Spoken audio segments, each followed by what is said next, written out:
Was that a serious coaching conversation? Just a conversation about the team and about where he is and his boys. Conversation with his boys. That type of conversation. Was he a candidate at all? Again, I've said I've talked to a lot of coaches, and Deion has a job.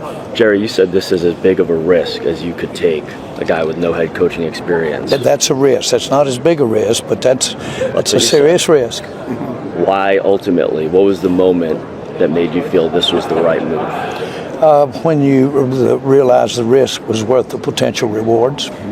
Was there a moment in these last couple of weeks where not necessarily a moment, but certainly there was a time when I said, let's go, we're going that way. But I wouldn't say that was a product of any light going off or what have you. It was just a culmination of and the digesting of a lot of the issue. When did you decide you wanted to interview Brian? Well, I was talking to Brian about about calling plays. Frankly, immediately after the season was over, about calling plays. So after you parted ways with Mike McCarthy, when did you feel you would interview Brian? I interview all the coaches, and so when my season's over. Jerry, you're 82 years old now. Do you know of another general manager in pro sports that's won a championship at your age?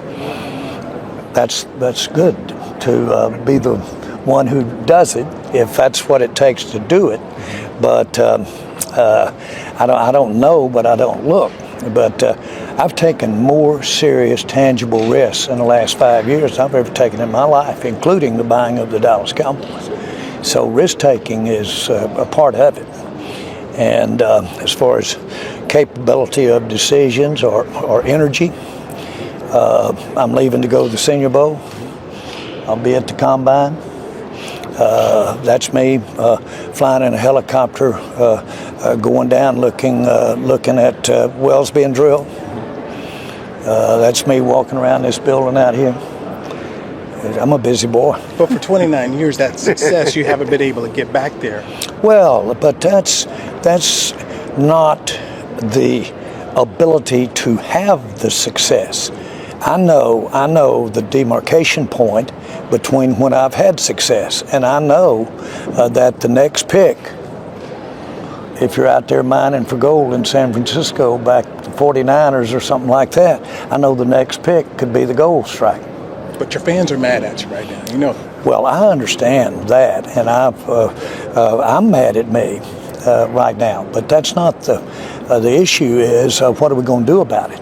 Why are you mad at you? I'm the best man to do something about it. So that's the way it goes. When you do and live the life I live, you change the mirror. Your question should be, how many times have you changed your course? How many times have you done differently in your life for meaningful things? And the answer would be, it's a habit of doing things differently. That's what you do. When you basically work for yourself, you've got to change. There's no joy in Mudville if you're not in the mirror. There's no joy. Of what you're doing and what you're motivated by is get to be a part of, in this particular case, championship. Get to be a part of it. The hardest thing about success is being around to enjoy it. That covers a lot of ground. Why are you mad at you? What? Why are you mad at you? Oh, I stay. I can, on the dime, I can get frustrated with decisions that I've made, second guessing. I do that all the time. I've done it all my life. Jerry, has there been any conversations with Jason Witten? There have been, but I'll just leave it at that. Jerry, had your conversation with Pete Carroll? Now you're talking about within the last month. Whenever. I've had a lot of conversations with Jason Witten. But I'm not. I understand. Yeah, and no. Well, but let's finish the question. The answer is no. Okay. Jerry, how did your conversation with Pete Carroll further vindicate your decisions to move forward with Brian? What did you share about his experience? Well, I got a good chance to really refresh my memory of his philosophy and his approach to coaching. And so I know that Shotty takes a lot from his approach to coaching. for a fact, so that to a degree, every time that Pete would be a proponent of this or that, but you know that Shotty's got some of that. Why not? A lot of fans are frustrated. Why not interview a Ben Johnson or Aaron Glenn or some of those guys? Why would you not exhaust the process with some of these guys that everybody thinks are a great head coach? Because I have one that is very capable in those skills that those players you just mentioned. He's got those skills. Okay, he's done that. In particular, he is uniquely qualified to coach our team. He's uniquely qualified to coach Dak. Okay, you say, well, how about Moore? Okay, and Moore? Okay, Shotty's been doing this 25 years. He's got tons of experience. He's dealt with many players and quarterbacks. And so that's what I was talking about. This is a rare opportunity to have a young mind, spirit, first time, the benefits of being that. And this is my time. I've got to go. I want to show. And be emboldened by the experience that he's had for 29 years, both in communication with other players, with other coaches. It's just a rare situation. That's why I took it for the Cowboys. But he hasn't won anything. He hasn't won anything. Shotty hasn't won anything. No head coach has won anything. Nobody that's never head coached has won anything in the definition of, do you win it just by being the head coach? Okay, can you have had victories by being in other positions other than the head coach? I told you, this is a risk because he has not head coached, not even high school. But as an assistant, he's never won a Super Bowl. He's never been a part of a Super Bowl. Well, but he's been around people that have, in their own way, been a part of that. Let me just say this: every coach, every situation, you've got boxes that are empty, and you've got boxes that you check. I like the boxes that I checked with Schottenheimer. That's why I just spent this last 2 hours. How do you support him by changing how you do business? I know you talked about free agency, you talked about the salary cap, you talked about the 5-year-old card, going up there. But do you recognize that you guys need to do more in free agency to bolster this team? Let me say this: I don't think I've ever waked up, but what I didn't have 2 or 3 things I needed to change, ever. And I'm very accustomed to jumping in the fire. Very accustomed. I do better in hard times. And so the answer is an answer to anybody that whether or not you're a risk taker. Seriously, if you do some checking, you'll see that I probably risked more financially in the last 5 years than I've ever risked my whole life put together. And so there's no reluctance here to take a risk, and this does have risk. There's no question about it. It has risk. But I like in taking the risk. I want to ride this horse. Jerry, how much time did you spend discussing Ryan with Dak Prescott, and what did he express about the possibility of this hire? I did not discuss this hire, this head coach hire with Dak Prescott. Jerry, you talked a couple of times about deference and how you noticed that Shotty would defer in some times, and Stephen mentioned that deference as well. Yeah. I'm curious, what assurances would you give to Cowboys fans that now he has this voice as the head coach, that he won't have to show that deference to you or to Stephen, and he can be his own man and speak up? Well, first of all, I've been around a lot of my life when I took the best and used it for the benefit of your success. So I have done that. I've done it both ways. And I've said no and I've said yes. And that's what I'm motivated. I've got a lot at stake. I've got a genuine interest in the happiness of our fans. I think we all acknowledge that I do, that I have it. I have a keen interest in having the kind of success that we're specifically talking about, and that's going to the playoffs and winning. So all of that is alive and well, and there is change There is change. But Mike did some good things, but there'll be some changes in all there. When things ended with Mike. Specifically, they'll address specific things such as calls, defense, practices, but they will be adjustments more often than not, rather than dramatic changes. When things ended with Mike, how soon were you thinking about Schottenheimer, or did it just, was he at the top of the list when you said, okay, we're done with Mike, let's talk to Shotty? How did that occur? Let's put it like this. I was thinking about Schottenheimer all the time. I was talking with Mike as to our offense and have what we did on offense. It was, all the time. And as we evolved, as you got more, I did get more, investigated more, looking into the idea of him being head coach. Jerry, you made it clear that you're aware what's coming from frustration national, what people are saying. One of the latest things to kind of get traction, Michael Irvin's comments about this is becoming not America's team. What would your comments be to that? Okay. I've had comments that make that look like child's play. That would bother me. Okay, that goes with the territory. It just goes with the territory. Whether it's a former player, I think the world of Michael Irvin. Everybody knows that. But that's good. Michael and I both enjoy together having a lot of heavy criticism. Jerry, when you see this type, when you put see the staff together, So he's not adverse from it either. So that goes with it, man. As he puts the staff together, is there a possibility Witten could join his staff? What? As he puts the staff together, is there a possibility Witten could join his staff? I'm not going to address staff today, and certainly Jason is an outstanding coach. During your conversation with Micah at the Cotton Bowl, what did you guys get out of that conversation, you and Michael Thompson? It was more about his going forward and his leadership, and how big a thing that is with his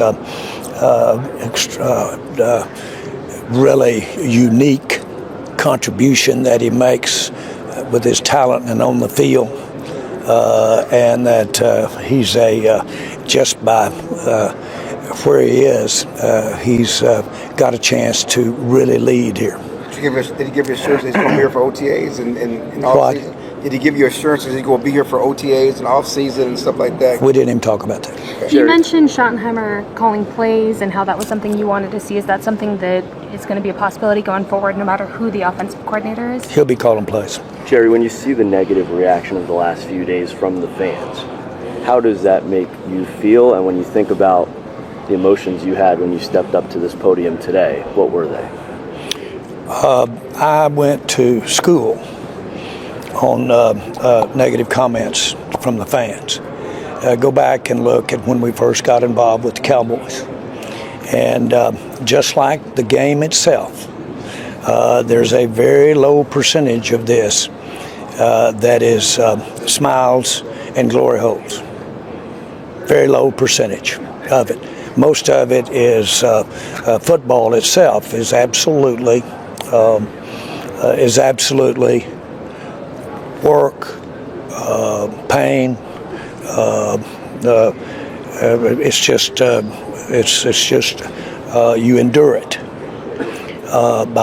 When I first got the team, at a time that what got me through that was just the thrill of being involved in the NFL and the thrill and the future look at being involved with the Dallas Cowboys.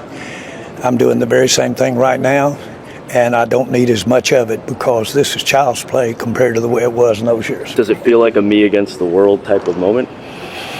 Not really, because it's obviously not me. It's this team. It's what we've got a show to do. There is no question in my mind that we don't win. We don't win the polls today. I know that. When we got ready to build that stadium, okay, we hired this great guru, and he came in and said, in order to get this stadium vote, you're going to have to resign and leave the Cowboys. you'll never get it done staying. And I said, well, what is the use of me planning on what to do and you have your input if I'm not around? And so all we did was have the best vote to build a stadium ever in the United States, and got it done. So much for that. It gave me inspiration, and probably was good just to hear that because we just got out and worked and got the stadium. That's been the story of my life. And I promise you that adversity staring in your face is a major motivator.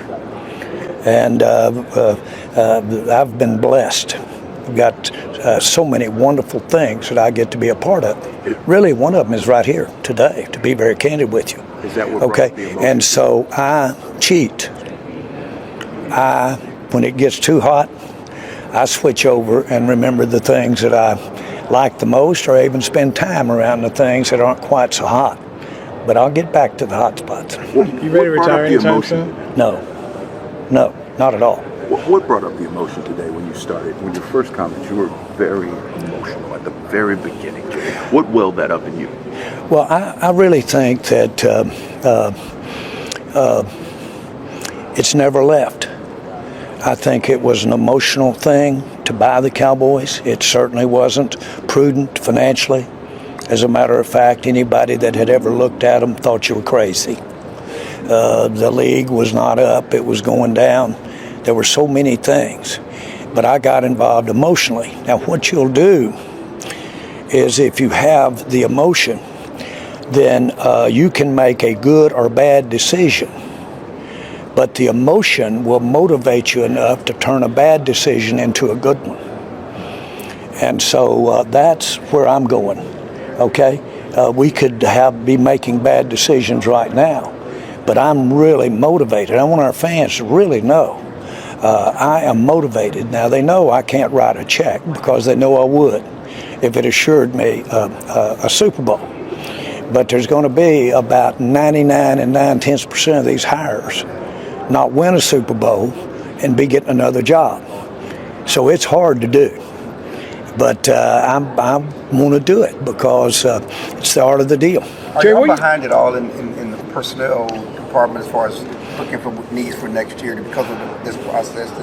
And what do you need? What does this team need? Where are your goals at? You said you're going to the senior, but what are the needs for this team? Again, I'm not going to go into that. I'm not going to go into it because it's competitive, number one. And number two, you can read the papers and see pretty good where it is. And but I'm not going to go into it because that creates I need it at the right set of circumstances. We needed things this year. But the circumstances weren't right in our judgment to get some of those things. And so a year like this year caused you to say, well, you know what, maybe you ought to change your definition of whether you need that there or not. Okay. Now that is cricket. That's good. Jerry, are you willing to change what you thought you needed from before? And the answer is, of course. Do it all the time. Jerry, what do you know that other people don't? Because the last 3 years, no one else has brought in Brian Schottenheimer to interview for their head coaching position. Well, it's what I know that I didn't know before he was brought in 3 years ago. And the facts are that a combination of what our team thinks of him, a combination of what key people on our team think of him, a combination of just pure touching the hot points for the kinds of things that motivate people. And I know that he's had his nose blooded. I call it, he's not only been shot at, he's been shot at and hit. Now, if that guy is young, healthy, and ready to go, that's who you want in a foxhole, not one that hadn't been shot at or shot at and hit. You want somebody in there. He has. I like his fundamentals. We spent some time up there talking about those today. His lineage. I like his style. I think he's got the makings of somebody that could step out and write his own story and get that Super Bowl for the Schottenheimer family. Jerry, you have told us multiple stories about different decisions where you and Stephen haven't always been on the same page. You've shared some colorful moments. What was this process like between you two? Well, it was just as you would hope it would be. We discussed. We don't agree on everything. There's the proper deference. You know I can be a bully. To paraphrase the Father's prayer, don't let me be, because he loves me, and he will let me bully. Okay? Don't do that. Don't do that. And so the point is that we have a good working relationship. A lot of people I talk to will tell you that one of the things that is pretty impressive is that the world knows how hard it is for families to work together. Okay, well then how does that work? And so believe you me, we aren't where we are today if, as it turns out, my 3 children hadn't thought of the ideas and executed on them in so many ways. And so this is their show too. You spoke after the finale about how you had originally bought this team for yourself, not for your kids. But how do you think about a future of the Cowboys beyond yourself, and how ready your kids are to carry that forward? Well, first of all, as far as legacy, or not legacy, that sounds storied. As far as operational, I'm as content if I got hit by a car tomorrow that the management of the future has been prepared, been through it, had their ups and downs, certainly had some success, and certainly had their share of failure. I'm prepared for all of that. I'm fortunate that my family has that right there. But what is important to me, as much as anything, is and should be to our fans, is how we're operating right now. And I do get serious input that can be opposite from what I'm thinking. One quick story. I was evaluating buying the Cowboys. We'd been there 3 weeks. I had a room full of accountants and attorneys. Stephen was in the room. And so I stepped out of the room one afternoon, and the owner that we were in his office that owned the Cowboys at the time waved me in. And he said, Jerry, my clock's ticking. I want you to go home tonight and tell me you're going to buy, or whether or not you're going to buy the Cowboys. Go home tonight, or otherwise I'm moving on. Well, I went in and I said, well, Mr. Bright, we've got a lot of work to do. I went in, and my advisors and everybody laughed. They said, are you serious? They said, first of all, we think you're going to be in court 10 years because there's a lot of dangling participles here, a lot. Secondly, we haven't even gotten our hands around some of the major issues. What I think you could end up doing is take your life's financial and have it tied up in for years, and not even be able to pick the coach. Don't be ridiculous. I went home, didn't sleep good, got up the next morning, thought about it, reached over there, and there was a piece of paper on the desk, and I put $150 million on it. Stuck it in my pocket, went in. Sure enough, when I got to the office, Mr. Bright waves me in there, and he said, you think about what I said last night? I flipped that piece of paper out there, and he looked at it, stood up and shook my hand and said, you just own the Dallas Cowboys. Okay, well, make no mistake about it, I'd burn a hole in the specific Dallas Cowboys. But what I didn't need to check is how bad and how many years and how much of my life that I'd want to get in that spot. And so I did a bad business deal, but I did a passion deal. And the passion let us take a bad business deal and turn it into what we are here today, the Dallas Cowboys as it sits today. And so if you think for 1 minute you can add it up, if you think for 1 minute you can look at Proverbs, look at all that stuff, it doesn't go like that. I know, because I really screwed up. I just had instincts, and I had a life of passion. I really screwed up. I wrote $150 million on a piece of paper and just walked in against all advisors, against everybody, and bought the Dallas Cowboys. So I know that you say, well, that's illogical, that's not anything. No, I'd been driving along for 20 years watching Lamar, Kansas City play in a Super Bowl, and prayed that I could, God, what a life.